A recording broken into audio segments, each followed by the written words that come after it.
दूसरा पद है सूरदास के पद में से, ये दूसरा पद है। मन की मन ही मांझ रही, मन की मन ही मांझ रही, कहिए जाए कौन पे उधो नाही परत कही। अवधि अदार आसे आवन की, तन मन बिथा सही। अब इन जोग संदेश नी सुनी सुनी, बिरहनी बिरह दही। चाहती होती गुहारी जितीते, उतते धारे बही।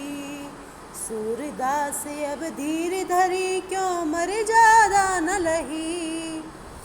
तो ये हमारा दूसरा पद है भ्रमर गीत से।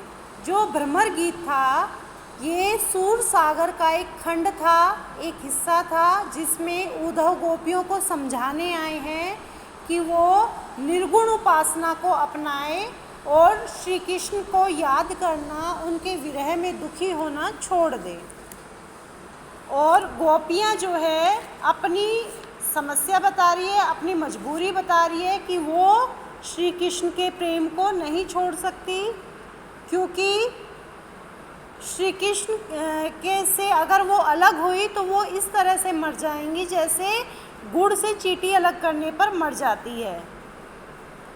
ठीक है, तो अब इस पद में गोपियाँ कह रही है, भ्रमर गीत उसको इसलिए कहा गया कि जब गोपियों और उद्धव के बीच में ये बातचीत चल रही थी तो एक भंवरा उड़ता हुआ आ गया था और गुंजन कर रहा था, गूं गूं की आवाज़ कर रहा था।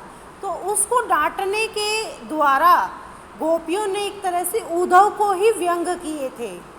तो भ्रमर को भंवरा कहा जाता है, तो इसलिए इसको भ्रमर गीत कहा गया है। अब गोपियाँ कहती हैं कि मन की मन ही मांझ रही, यानी कि हमारे मन की बात, मन की इच्छाएं सब मन में ही रह गई।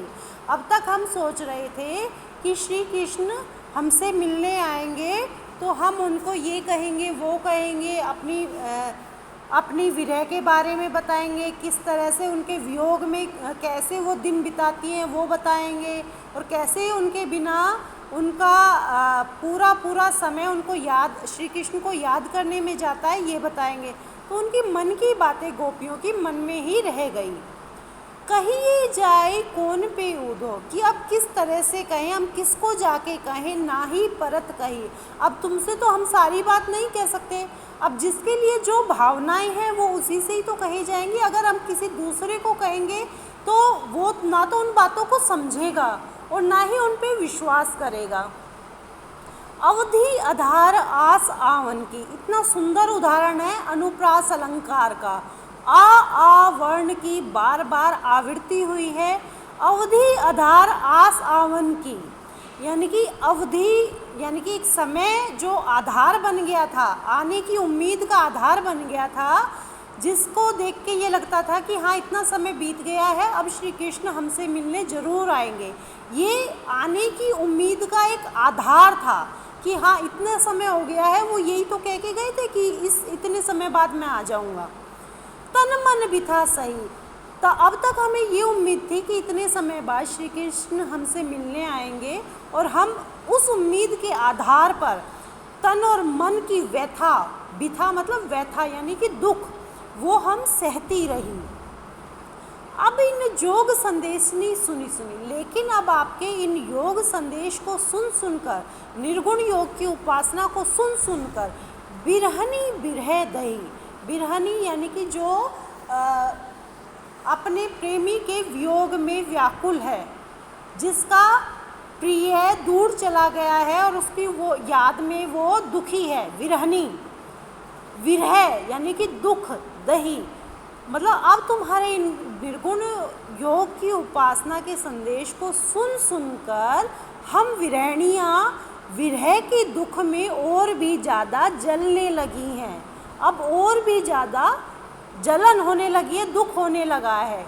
चाहती होती गुहारी जितीते, उतते धार बही। जहाँ हम गुहार लगाना चाहते थे, गुहार लगाना होता है जब हम किसी की शिकायत करते हैं कि सुनो, जैसे हम भगवान से गुहार लगाते हैं, हे प्रभु मेरे संकट हरण कर लो, मेरा दुख दूर कर दो, जिसको हम पुकारते हैं अपनी परेशानियों को दूर करने के लिए, तो गोपियाँ कहती हैं कि जिसको हम पुकारना चाहते हैं, जिससे हम गुहार लगाना चाहते हैं न्याय की, वहीं से ये निर्गुण उपासना की धारा बह के आ रही है। अब पता चला। सूरदास अब धीर धरी, क्यों मर्यादा न लही। गोपियाँ आगे कहती हैं कि सूरदास के शब्दों में गोपियाँ कहती हैं आगे कि अब किस तरह से हम धैर्य धारण करें, किस तरह से हम धीरज धारण करें। अब तो श्री कृष्ण ने प्रेम की मर्यादा को छोड़ दिया है, मर्यादा को तोड़ दिया है। प्रेम की क्या मर्यादा होती है कि जितना एक दूसरे को प्रेम कर रहा है, दूसरे से मिलना चाह रहा है, दूसरे के प्रति मन में भावनाएं हैं, उतना ही दूसरे के मन में भी हो। लेकिन वो हमसे दूर चले गए, ना हमको याद करते हैं, ना कोई संदेशा भेजते हैं। संदेशा भेजा भी है तो निर्गुण उपासना का, और उन्होंने प्रेम की मर्यादा को छोड़ दिया है।